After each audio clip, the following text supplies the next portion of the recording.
Bonjour, chers participants du groupe public Ambiam. Je crois que nous allons modifier l'appellation du groupe. Le groupe est nommé Ambiam WhatsApp. On va changer ça. Nous sommes déjà dans WhatsApp. Ce n'est plus la peine d'écrire WhatsApp. On va changer, mettre groupe public Ambiam. Parce que si c'est public, il y a les membres et les non-membres. Alors aujourd'hui, je vais vous donner quelques conseils ou du moins un enseignement sur le mal. Suite à cette vidéo, un rituel a été fait et lors du rituel, il y a le diable que nous avons capturé qui a fait des erreurs. Vous savez, le diable, le démon est très doué, mais dans certaines conditions, il peut faire des erreurs, comme par exemple révéler un secret. Donc si vous savez comment faire mal au diable, il va vous révéler des secrets. Et c'est comme ça, les écoles de mystère, les écoles spirituelles, les écoles de sorcellerie positive arrivent à enseigner aux élèves. Parce qu'il faut aller dans une dimension spirituelle et de collecter les informations inaccessibles au public et d'intégrer ça dans ce que nous appelons les obélisques, c'est-à-dire les enseignements hermétiques. Lors du rituel, quand nous avons capturé le démon, quand nous avons mis en souffrance, le démon déclare que la meilleure manière d'aller en enfer, dans la société brute, dans la société directe, dans la société de business, c'est de rentrer dans une maison, dans une boutique ou dans une entreprise où il est écrit, je donne un exemple. Par exemple, vous avez remarqué, on met sur les WC là, WC, WC, WC femme, WC homme. Vous avez vu ça, non? Ça c'est naturel. Mais quand vous voyez c'est écrit, porte du WC, ça c'est la base, c'est dangereux. Ou porte de l'église. On a écrit sur ça, porte de l'église, sachant que c'est ça, hein? On écrit encore porte de l'église. C'est grave. C'est très grave. Et c'est idem pour toutes les portes. Et encore dans d'autres activités spirituelles, des secrets comme ça.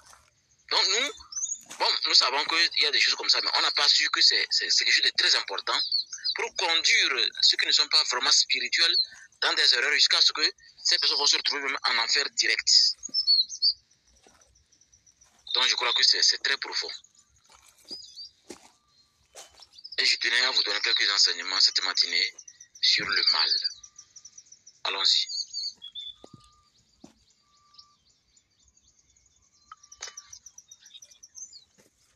Comment lutter contre les esprits du mal? Oui, comme disait quelqu'un, si les démons existent, alors que les esprits positifs existent, dont leur supérieur existe, c'est-à-dire Dieu, ce que nous appelons le grand macrocosme. Et le terme grand macrocosme n'est bien compris que par les maquilleurs, c'est-à-dire les disciples de notre école. Sachez que si vous ressentez un trouble, si vous avez une tentation, cela prouve que vous êtes attaqué par de mauvais esprits. Alors ne sortez pas pour lutter au dehors avec eux. Non, ne faites pas ça. Si vous sortez de votre forteresse, vous serez certainement atteint parce que vous ne portez ni cuirasse, ni bouclier, c'est-à-dire les instruments spirituels dont il faut pour que le mal ait peur de vous instantanément. Vous n'avez pas ça sur vous. Vous n'avez que votre parole. Alors rappelez-vous, notre éducation en Afrique n'a pas été faite de sorte que quelqu'un sache ce qu'on appelle « je donne ma parole ». Il n'y a que dans certains pays que les gens savent ce que c'est que la parole, une parole donnée. Vous n'avez pas les armes nécessaires. Dans ce moment-là, au contraire, entrez profondément en vous-même, retournez en vous-même. Beaucoup disent que non, devant une situation complexe, devant cette situation familiale, entrepreneuriale, non, je ne peux pas me méditer. Beaucoup disent ça. Même la plupart des maqueros n'arrivent pas à avancer parce qu'ils ont trop de problèmes. Mais moi, je dis plutôt même, c'est quand on a trop de problèmes qu'on peut méditer. Je les comprends. Hein. Ils disent ça à cause du stress, quoi. Mais en réalité, c'est plutôt le contraire. C'est plutôt en ce moment que vous devez faire des efforts pour retourner à l'intérieur de vous et de faire une méditation. Donc, au lieu de vous battre au dehors, c'est-à-dire quand il dit au dehors, c'est vaste, hein. Il y a des gens qui attaquent leurs ennemis de front, ils font des statues bizarres, ils font des trucs, c'est-à-dire tout ce qui montre que, dites à votre ennemi que vous avez compris. Non, non, des fois, il ne faut pas faire ça. Des fois, la discrétion est votre seule arme. Donc, au lieu de vous battre au dehors contre des ennemis qui sont très puissants, rentrez en vous. Fuyez-les, évitez-les. Luttez contre eux. Vous savez ce que ça se passe, ce qui se passe? Quand vous luttez contre eux, vous les renforcez. Ils vont vous calculer et vous les renforcez. Donc, ne faites pas ça. En les combattant, vous vous irritez et vous devenez plus impatient. Et ça, c'est dangereux même d'ailleurs, quand vous êtes impatient. Et vous êtes encore plus nerveux. Donc, moi, en tant qu'instructeur spirituel Ramsès II, je vous exhorte de ne pas lutter avec votre ennemi. Le protocole selon lequel le malade va à l'hôpital est très profond. C'est important de trouver quelqu'un d'autre, un autre sorcier, pour leur montrer vraiment ce qui se passe. Là, dans votre coin, vous allez bénéficier de beaucoup d'énergie. Mais quand vous voulez vous-même les attaquer, il y a certains éléments qui vont vous échapper et ça, c'est pas bon. Ne donnez pas l'opportunité au mal de trop vous calculer. Des fois, il faut lui couper la tête stratégiquement. La plupart de Makoro m'ont demandé comment on coupe la tête du mal ou du sorcier. C'est très simple, il faut vous armer de la connaissance. Il faut être occupé à vous développer. C'est très important quand vous... Donc, comme je le disais, il ne faut pas lutter contre eux. Contentez-vous d'entrer plus profondément en vous-même. Et essayez de ne pas penser à ses ennemis, de ne pas vous occuper d'eux. Créez vous-même vos propres stratégies, vos propres émotions, vos propres pensées. Pour même plus les entendre, tout simplement. Pour cela, vous devez créer des pensées qui vont conduire à des émotions positives. Bon, un exemple. Vous pouvez penser, oh Seigneur, je suis ton fils, je suis ta fille. Dispose de moi selon ta volonté. Restez là-bas, dans le calme, en pensant à vous-même. Chaque parcelle de votre corps. Restez dans votre retraite. Et vous allez voir que, au bout d'un moment, beaucoup de choses vont se dérouler d'une façon très positive dans votre vie. Donc la méditation, elle est très importante. Apprenez à vous calmer. Parce qu'au fait, quand vous vous calmez, le mal qui était caché en vous, quelque part sur votre corps, il part. Parce que quand vous avez les bonnes vibrations, ça ne les plaît pas. Quand vos vibrations sont basses, ça ne les plaît pas. Allez-y au marché, achetez le sel que les femmes attachent, les 25 francs. Mettez dans l'eau et douchez-vous chaque jour pour relever vos vibrations. Et d'autres astuces de purification, faites-le chaque jour pour relever vos vibrations.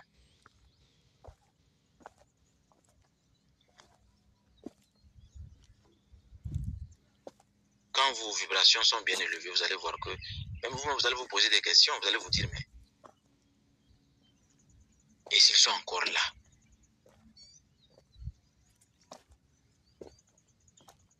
Moi, je vous garantis, même s'ils sont encore là, quand vous serez monté dans votre retraite, dans votre dimension la plus subtile, où se trouve la lumière divine, la sagesse divine, la force divine, moi je crois que vous pourrez au moins les attaquer avec des véritables armes.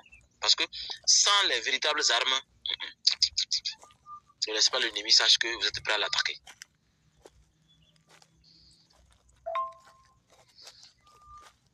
Apprenez à ne pas vous tromper de vos ennemis, apprenez à les déceler, Apprenez à les connaître et laissez vos ennemis crier. Mais vous restez dans le calme. Ne branchez pas, ne bougez pas.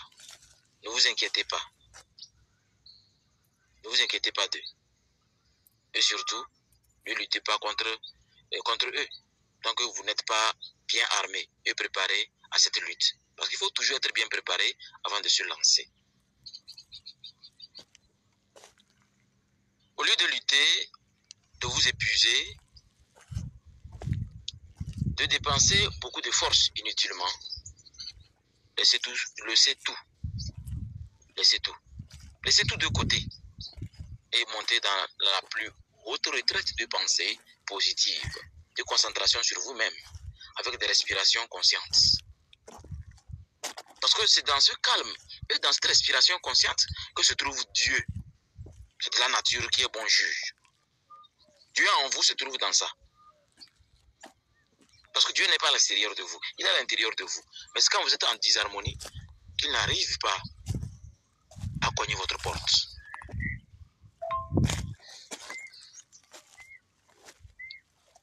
Et la plupart des personnes très religieuses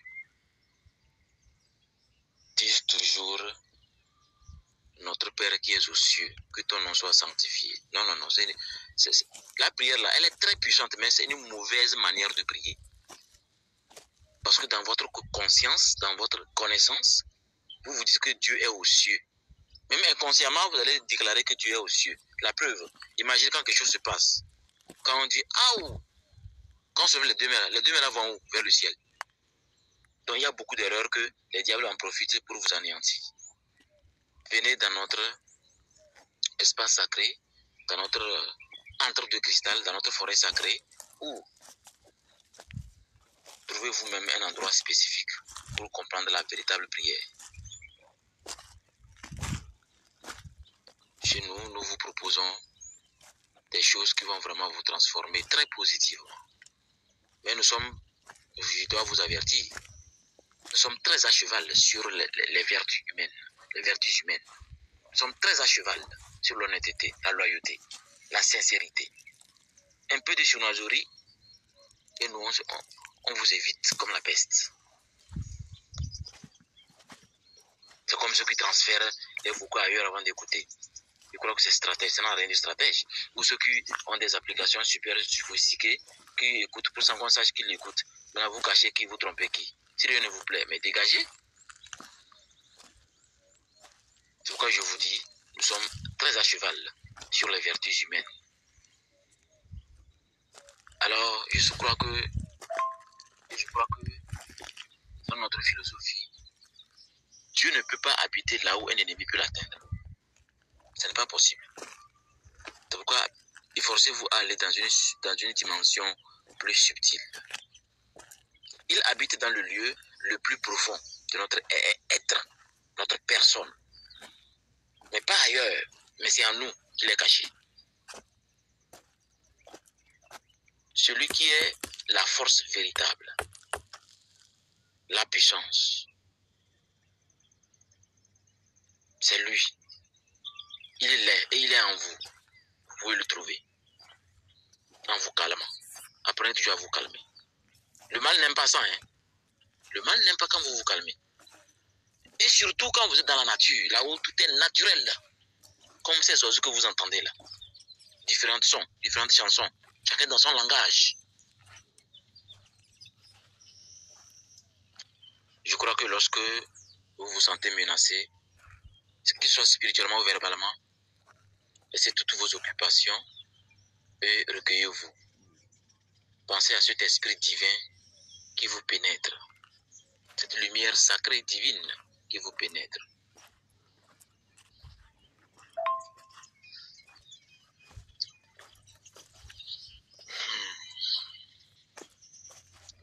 La jalousie, c'est un grand fléau. Hein.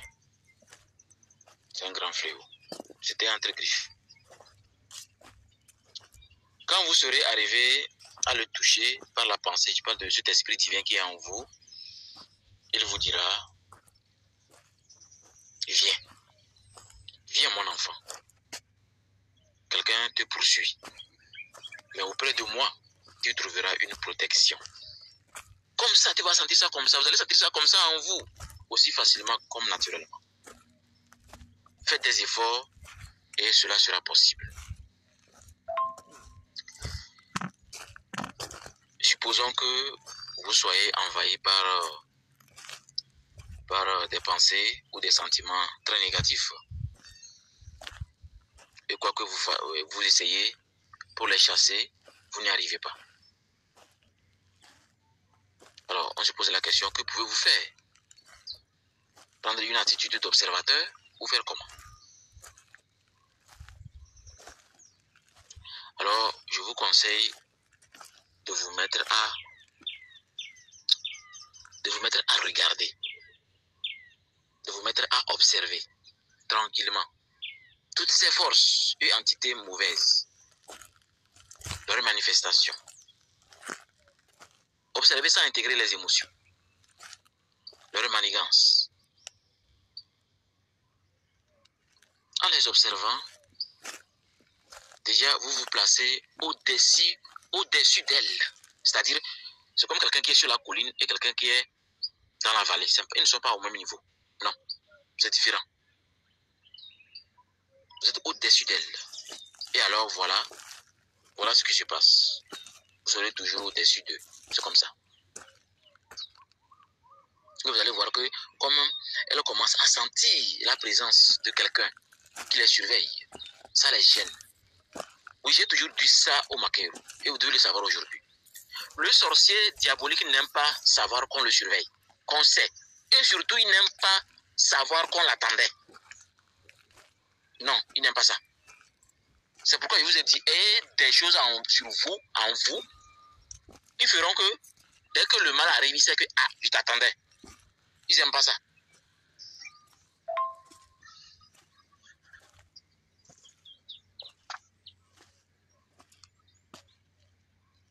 Et si à ce moment-là, c'est-à-dire dans cette manière de les observer attentivement, sans intégrer vos émotions, en vous contrôlant, en étant un observateur attentif,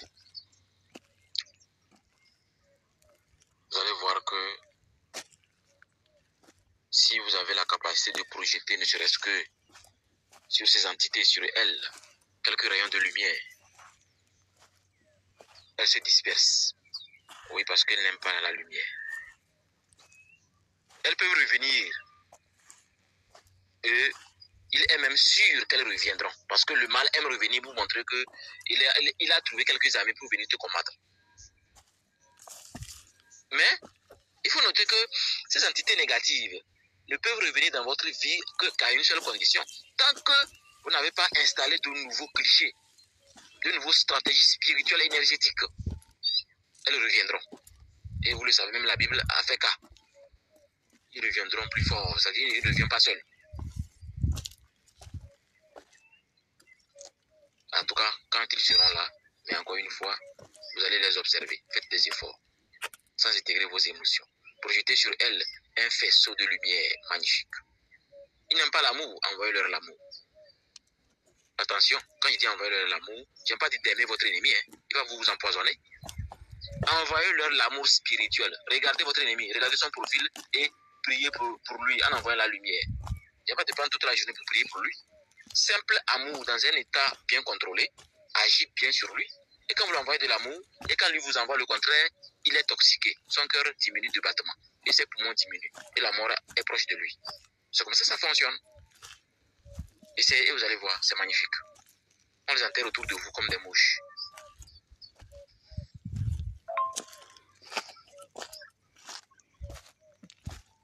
Oui, il faut les observer. Et envoyer-leur les signes d'amour. C'est-à-dire la lumière. Ils n'aiment pas la lumière. La belle lumière, ils n'aiment pas ça.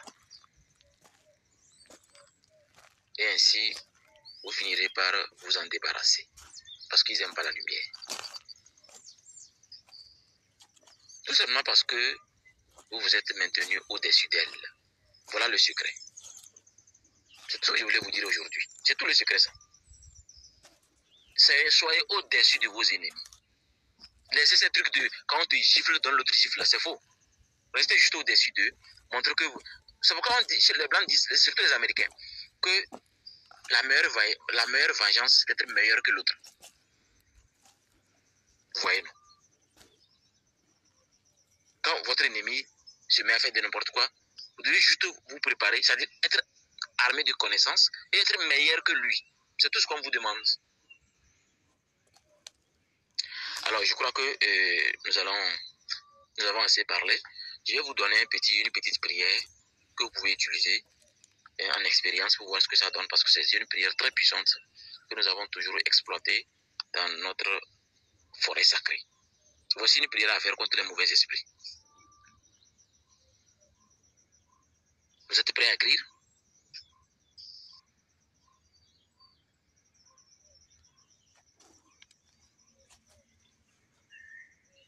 Oh Seigneur, notre Père solaire qui est dans le ciel, écoute ma voix et fais de sorte que les éléments de la nature obéissent au son de ma voix. Au nom de l'amour divin, immuable et éternel.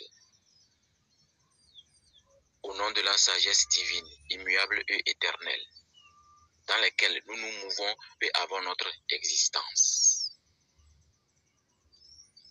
Au nom du Verbe magique vivant, que tout mal et toute pensée inspirée par le malin et le mal soit dispersée et anéantie de mon existence. Amon-Ra, Amon-Ra, Amon-Ra. 3 fois pour l'homme et 4 fois pour la femme. Je vous souhaite une excellente journée de mercredi dans les bénédictions divines encore.